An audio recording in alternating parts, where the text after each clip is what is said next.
Hey guys, it's Captain Obvious here, telling you to stack Matt Stafford and Cooper Kupp versus Minnesota in your cash games this week. Okay, now that that's out of the way, let's look for some value plays. I like Joe Burrow at 7,100 versus a beat-up Baltimore secondary and pairing him with the value $6,500 T. Higgins. I also like a $6,800 Matt Ryan again for a GPP versus Detroit. Russell Gage is still only $6,700, and that leaves you plenty of cash for Cooper Kupp. At running back this week, there's a ton of value.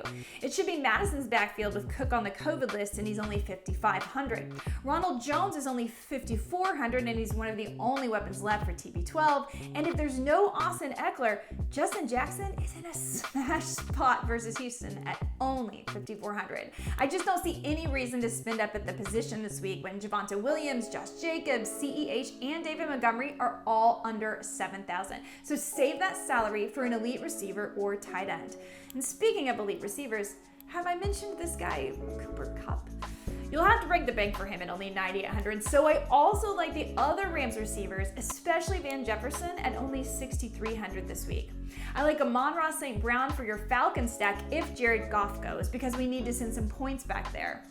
St. Brown has seen 35 targets across the past 3 contests. Now, I did the math for you. That's a lot. He's $6,500. I love the value for Gabe Davis at only $5,300 with no Cole Beasley and maybe no Manny Sanders. And if Tyreek Hill remains out, how about a dart at Byron Pringle at only $5,200? At tight end, Mark Andrews is the spend up at $8,000 versus a Bengals defense that has allowed the 3rd most FanDuel points to tight ends across the past 4 games. And Rob Gronkowski at $6,700 is going to have to be heavily involved on Sunday.